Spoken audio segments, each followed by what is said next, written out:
E a partir de hoje vamos estrear um quadro novo, O que vi e vivi no futebol. O nosso convidado, nosso entrevistado é o personagem Milton Bueno. O programa Bola na Rede já está no ar.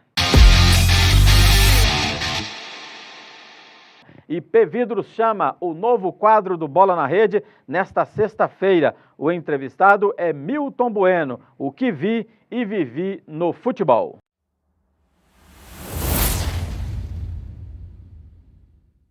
O Bola na Rede deixa os estúdios e abre o quadro O que eu vi e vivi no futebol. E é claro, para inaugurar esse quadro, ninguém melhor do que ele. 75 anos de vida, 62 anos de comunicação, 52 anos no ramo de material esportivo e 45 anos de FGF, 45 anos de Federação Goiana de Futebol. O Bola na Rede visita o senhor Milton Bueno. Seu Milton, é um prazer estar aqui e o Bola na Rede e todo telespectador quer saber o que o senhor Milton Bueno viu e viveu no futebol. Olha, boa tarde ou bom dia, né, com todos. Eu vou dizer para você, Flávio, que eu vivi a vida 24 horas por dia no futebol. Muitas vezes eu nasci, né, parece que eu nasci para o futebol, para o esporte. Quando eu cheguei em Goiânia com 3 anos de idade, em 1950, na Campininha, na Vila Operária, né, ao lado do campo do Atlético, onde eu fui morar durante muitos anos, do quais eu fui ali jornaleiro, eu fui engraxate, eu fui engraxar ali nas portas da Avenida 24 de Outubro, na porta da Rádio Difusora, né, quando estava surgindo a Rádio Difusora 65 anos atrás. Então parece que eu estava tudo acontecendo para que eu fosse realmente do esporte. Eu com 7 anos eu fui treinar no Mirim, no campo do estádio Antônio Ascioli, que ainda era de volta ali, inclusive era de madeira, o alambrado, né, em volta ali da chacrinha no estádio Antônio Ascioli.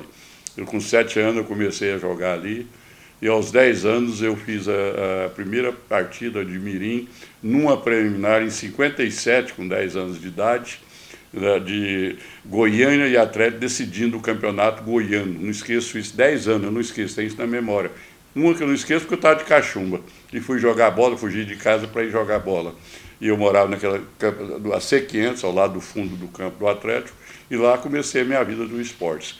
E com 10 anos eu fiz a preliminar, fiquei no Atlético nessas partes mirim, infantil e juvenil. Depois eu passei para o aspirante. Em 67 quis que a vida repetisse, e eu fui jogar na preliminar de craque e Atlético, decidindo o campeonato de 67. Olha que coisa, né? Então eu faço parte ali do Atlético e a gente tem esse prazer, essa satisfação de viver, né, nessa época, já desde criança, desde garoto e desde rapaz, já jogando no Dragão ali da Campinas, na Vila Operária, né, em 67 eu fiz a preliminar.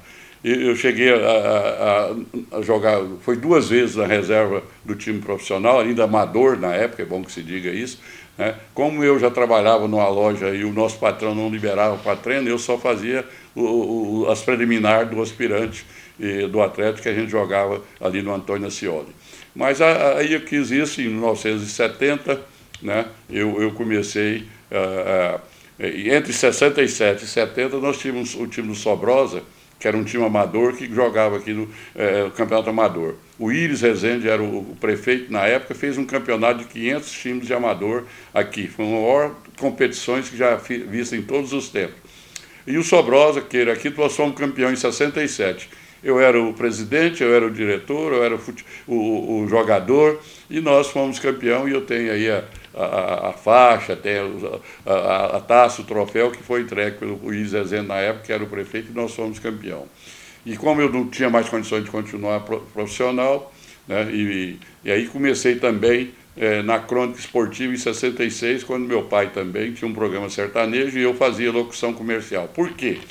Meu pai fazia participação no Trio da Vitória, Venancinho e Silvio Santana. Meu pai era o Silvio Santana, tinha um programa de manhã na Brasil Central e tinha um programa de auditório aqui na Avenida Anhanguera, descendo o Botafogo, que a gente fazia. Eu fazia locução comercial. Foi quando eu comecei também na crônica esportiva.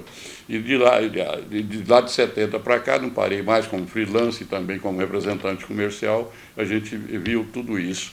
Em 1970, e comecei a viajar também como representante, e, por coincidência, trabalhei na Apollo 11 anos, Apollo Calçados, aqui na Rua 3, que é a Apollo Esportiva, que eu transformei na época como gerente. Com 16 anos eu já era gerente lá. Transformei a loja em artigo esportivo. E ela está aí até hoje, já na 3ª ou 4ª geração. Esse já é um dos legados que a gente está deixando.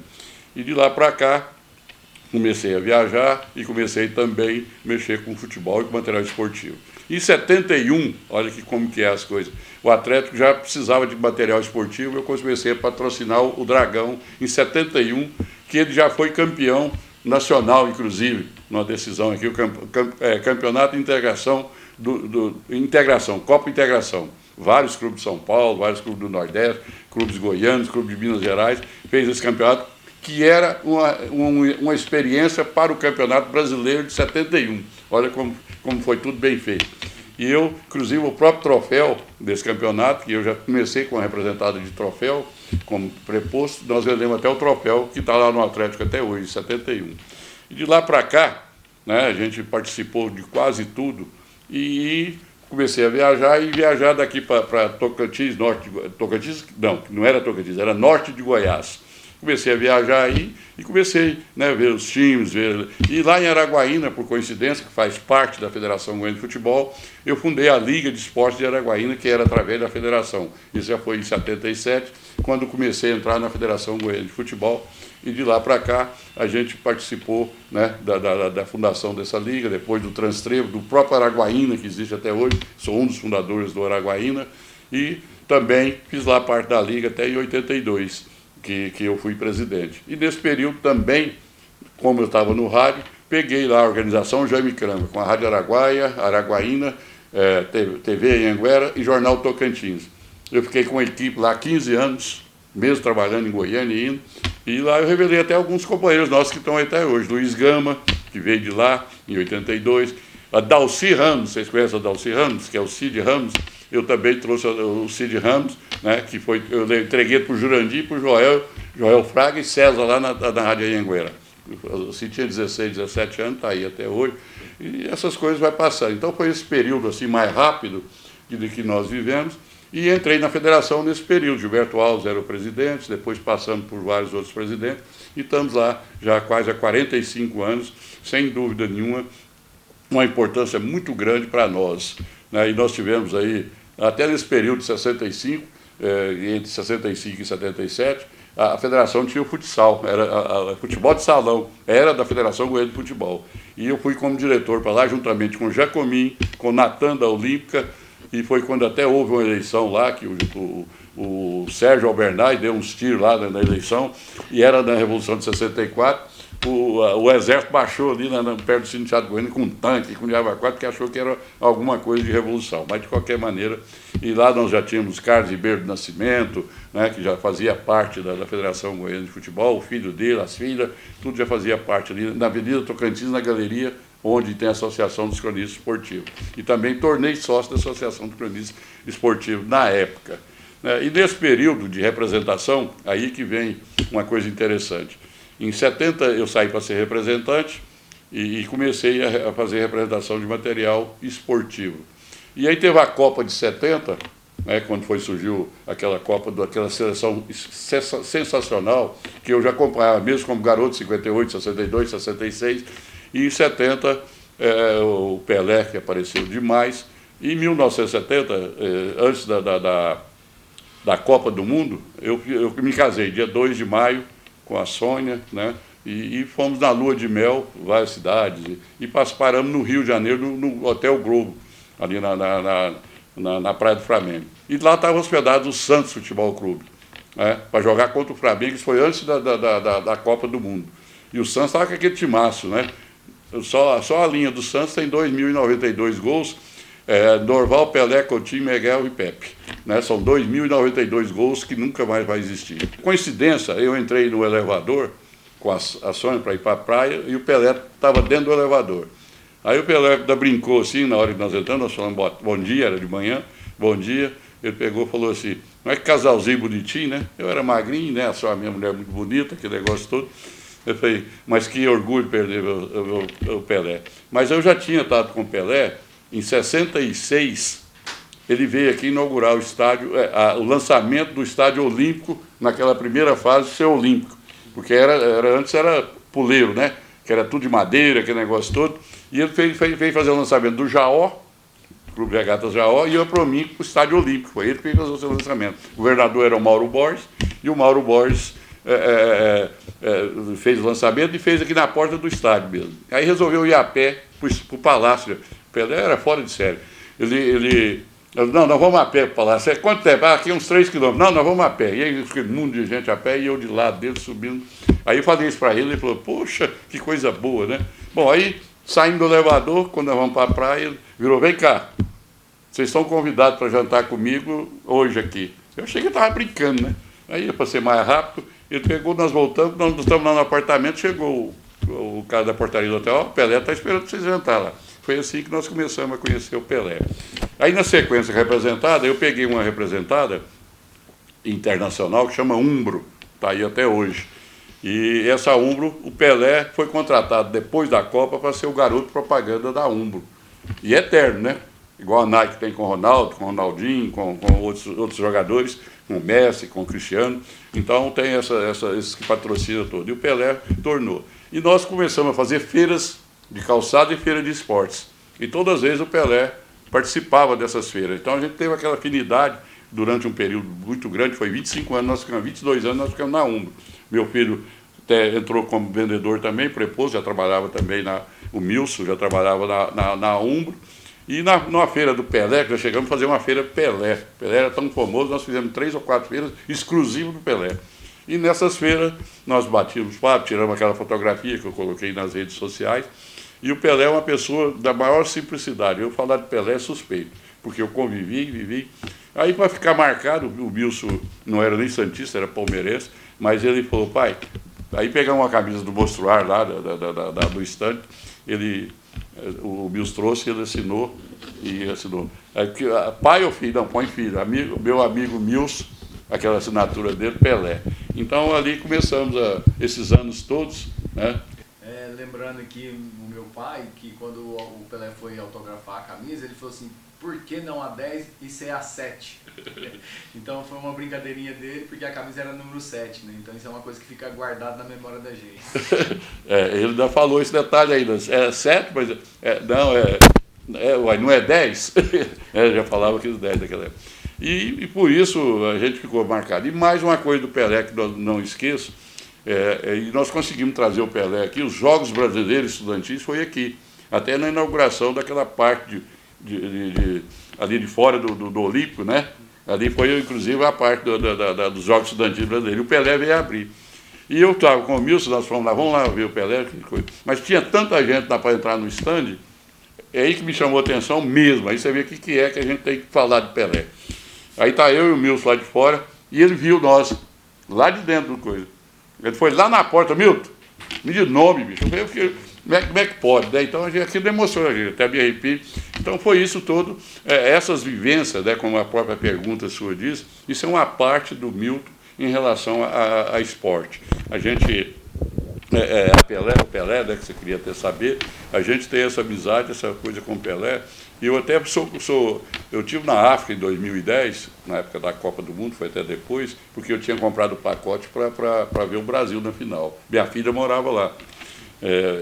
Morava lá na África, eu fui para facilitar, mas eu comprei a semifinal e a final, e eu ia já, e nisso o Brasil foi desclassificado, né? Aí até a gente adiou a viagem, porque não precisava mais naquela vez, não viajamos, lá foi em julho, não viajamos para dezembro, mas não é isso que eu quero chegar. Lá no condomínio onde minha filha morava na África, em Pretória, nós fomos andar lá, caminhar, aí quando você falava que é brasileiro, aqueles meninos que não tem, nem viu o Pelé, nem nada, ele fala assim, brasileiro, Pelé, né? Quer dizer, isso é uma coisa que ficou, né?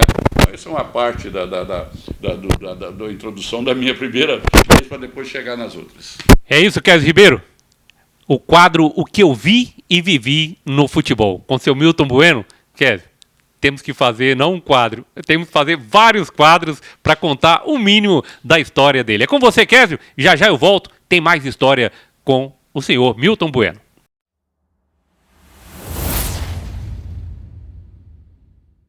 Tá, então, um aperitivo aí do quadro O que vi e vivi no futebol com esse grande personagem, Milton Bueno. Tem muita história. Já já, mais um trecho, né, dessa entrevista para você. E o Bola na Rede segue agora com o quadro O que vi e vivi no futebol. O entrevistado é um personagem do futebol, o Milton Bueno. Vamos ver. É isso, Kézio Ribeiro. Estamos de volta. É o quadro O que eu vi e vivi no futebol. Hoje, visitando o senhor Milton Bueno. Mais uma vez, senhor Milton, o que viu e viveu no futebol? Continuo vivendo muito, né? Até agora estou vivendo muito futebol, tem algumas coisas interessantes, né? Até da parte da federação. Eu, como diretor das categorias de bases, né, nós fizemos algumas modificações da categoria de base. A primeira que nós tínhamos era a exigência de documentação. Era testado de tudo quanto é jeito que o jogador tinha que tirar.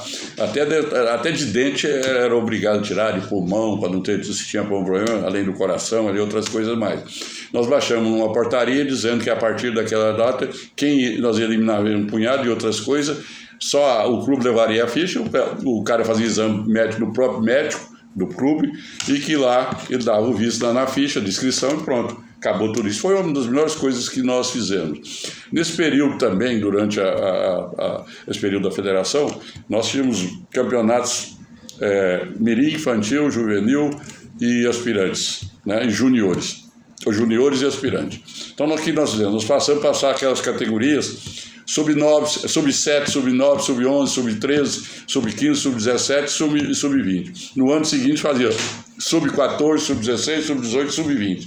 Então melhorou muito isso aí, isso foi uma coisa importantíssima. E tanto é tão importante que eu fiz mais uma, que ainda essa está até hoje, e essa realmente, talvez até agora, é a única federação do Brasil que tem nas categorias de base do sub-17, primeira e segunda divisão. Por que isso? Isso deu uma oportunidade tão grande para os times de interiores, times menores, times amadores, times com categorias de base que não queria chegar profissional. Então teve uma oportunidade, porque não ficou só os grandes, só ganhavam os grandes. Hoje nós tivemos a oportunidade de times menores ser campeão e o rebaixamento, que esse rebaixamento valorizou demais, valorizou a segunda divisão e valorizou ainda os clubes da valor na primeira. Outra coisa, por que nós fizemos isso? Isso já foi uma ideia uma exigência do André. Isso é bom porque os clubes vão se preparar para chegar a ser profissional, tem que preparar bem as categorias de base. Isso foi muito importante, foi coisa que a gente vai deixar um legado, e esse legado vai ficar muito. Então nós fizemos isso, e hoje, por exemplo, se você pegar, vou dar um exemplo agora recente, o time do Michael, Aragoelho, foi campeão no Sub-17, no primeiro ano que disputou o campeonato, e vai representar o Brasil na Copa Brasil do Sub-17. Esse time do Michael, por sinal, muito organizado. Nós temos aí o Cerrado, que surgiu aí, um time que no primeiro ano já foi campeão das categorias de base, subiu da terceira para a segunda, né? Na segunda, infelizmente não deu certo, porque contratou mal, mas é um time que nas categorias de base, através do seu Nelson e todo mundo lá, nós temos que tirar o chapéu. Muito bom. E os times do interior, que não tinham oportunidade, passou a ter oportunidade. Nós tivemos já, dentro disso, o Goiás, quase 2 ou 3 vezes, ia ser rebaixado na categoria de base, que é um grande time com estrutura, mas esteve perto. Então, quer dizer, tudo isso facilitou e ajudou. A outra coisa desse período que eu sou diretor da base, que foi importante demais, foi os gatos. Olha o que eu estou falando, gente. Nós tínhamos aí, todo ano surgia. Então, vamos dar um exemplo aqui. Marabá, no Goiás, que surgiu. Vando, no Vila Nova, que era gato. Né? Outros jogadores que apareceram com gato até de 4 anos. Né? Então, quer dizer, nós tivemos... Aí, o que eu fiz? Eu baixei uma portaria dizendo lá que nós íamos dar 3 meses para todo mundo acertar as idades, porque senão ia ser suspenso, e por causa disso tinha surgido uma lei, na época, já tem uns 10, 15 anos isso, que a pessoa que fazia gato vai preso. né? Porque está estelionatário, está um punhado de outras coisas. E eu vou dizer, olha, nada foi 86 gatos que foram regularizados. Né? Não preciso dizer nomes nem nada, mas clubes, mas só para efeito de coisa, quem sabe, não é o garoto que fazia não, quem mais fazia gato, por incrível que pareça, eram os próprios pais. Né? Por exemplo, lá do Pará, do Maranhão, vinha gatos aí, que coisa incrível. Então realmente foi um período que nós fizemos e foi muito bom. Seu Milton Bueno, para finalizarmos aqui, a gente sabe que o esporte, o futebol, tem toda aquela chamada resenha do futebol, tem coisas que só no futebol acontece. Seu Milton Bueno, o que foi que o senhor viu e viveu no futebol que só mesmo no futebol para acontecer? Olha, futebol tem coisas interessantes, né? Eu estava no aspirante, fui reserva e fui convocado para o profissional e participei de o técnico que foi chamou, sentou todo mundo lá e chamou todo mundo para da hora que tá trocando de roupa, aí terminou, ele foi para a resenha, para falar o que teria que fazer no jogo. E aí ele virou, não vou falar o nome do técnico nem o time, mas ele virou para trás, quem gosta das amarelinhas, Rayovac está liberado. E eu pensei, cutuquei um companheiro de futebol, né, o que é isso?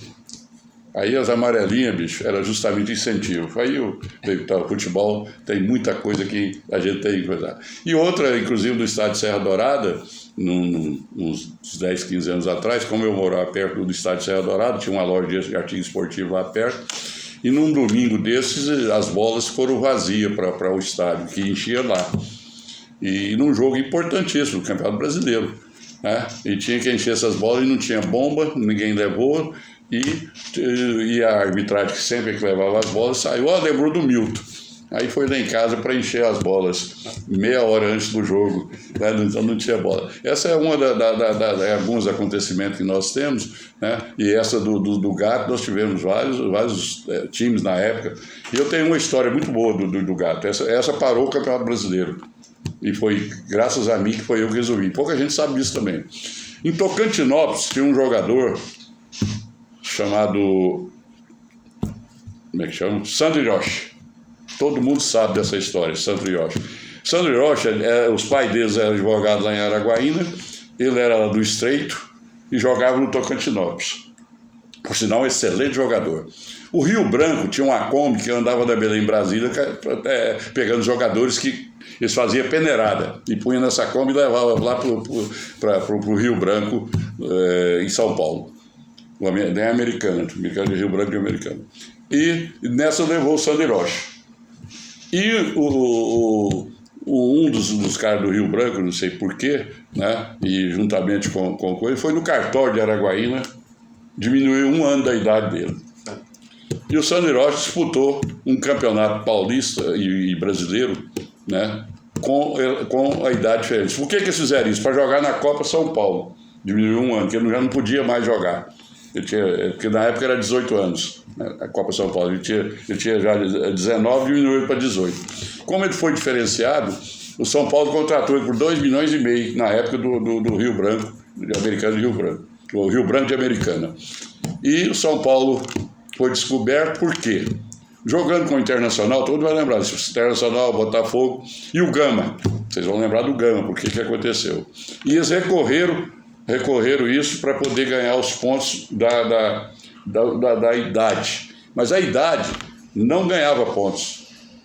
E a Globo fez um estardalhaço gato e tal, São Paulo vai ser... E nesses casos, a lei é muito clara, não é o time. Se o time não fez, ele não tem culpa, ele é inocente. E só que eles não tinham feito a transferência do Tocantinópolis com a Federação Tocantinense para São Paulo. Aí vai eu e o presidente Salim, que hoje ainda é do Tocantinópolis, ele é o dono do Tocantinópolis, e mora em Paulo também, foi secretário de esporte em Paulo. Aí nós fomos para São Paulo, ficamos 1 semana lá no São Paulo resolvendo o problema do Sandro Hiroshi. Aí para ter a transferência, ele queria mais 600 mil, vamos pedir 600 mil. Aí o São Paulo, que era aquele presidente do Bradesco, né, que era presidente do São Paulo, muito financista, aí ficamos acertados, 600 mil, ele ia dar 100 e mais 5 pagamentos de 100. Mas o São Paulo não dava cheque, não dava documento, ia só depositando. E o São Paulo não recebia empresário. Perguntou se eu era empresário, eu falei, não, eu sou da Federação Goiana e estou ajudando o Tocantinópolis para resolver. Aí resolveu lá 500 mil, fecharam em 500, e eu fui resolver os problemas lá na Zona Livre, que é uma firma que eu tenho de artigo esportivo que eu represento, e quando eu voltei, o Salim tinha feito por 300 mil à vista. O cara financiou, mas o Salim estava doido para pegar o dinheiro, porque isso caiu do céu, né, porque não estava resolvido. Aí ele assinou a transferência, né, tudo. Aí nesse período de transferência, aí fizeram o Campeonato Brasileiro naquele ano, verde e amarelo. Que o Sport foi campeão e o Flamengo foi campeão do outro lado, que até hoje não resolveram quem é o campeão. E aí, foi a única vez que eu ganhei uma percentagem, eu falo em futebol, que eu ganhei dinheiro em futebol, foi esses 300 mil, que eu recebi 10%, 30 mil reais, foi a única, isso foi 15 anos atrás, em 2000 lá. Então esse é um dos casos realmente que o futebol parou, né? E todo mundo lembra. E o Gama, que entrou na Justiça Comum, esse é o pior, que não poderia entrar, porque o regulamento da CBF é muito claro. Se entrar na Justiça Comum, pode ser até eliminado do Campeonato Brasileiro. E o Gama está isso até hoje por causa daquela época que ele entrou na Justiça Comum. É isso. Esse é o senhor Milton Bueno no quadro O Que Eu Vi e Vivi. Seu Milton, muito obrigado por atender o Bola na Rede. Esse é o quadro que eu vi e vivi no futebol. Eu acho que a nossa produção escolheu a pessoa certa, né? Isso aqui, pessoal, é o mínimo das histórias que o seu Milton Bueno tem para contar, das vivências no futebol. Seu Milton, muito obrigado.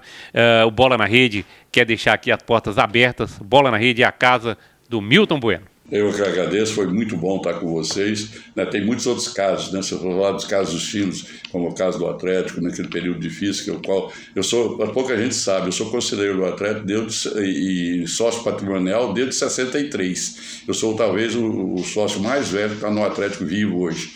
Então, outras coisas. E tem aquilo que eu sempre fiz aqui dentro da minha vida. Dentro do material esportivo, eu patrocinei todos os clubes goianos.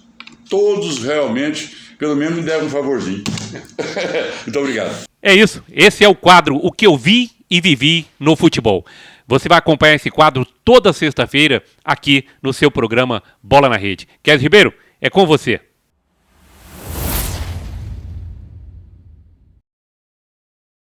Tá aí mais um trecho do quadro O Que Vi e Vivi no Futebol. O entrevistado de hoje, Milton Bueno, personagem do nosso futebol. Você já sabe, a partir de agora, todas as sextas-feiras, esse quadro Que Vi e Vivi no Futebol, sempre com um entrevistado especial. A gente vai encerrando mais uma edição do programa Bola na Rede. A você que nos acompanhou nesta sexta-feira, obrigado pelo carinho da sua audiência. Bom final de semana. Na segunda-feira, às 13h30, o Bola na Rede estará de volta com Flávio Silva e companhia. Até mais.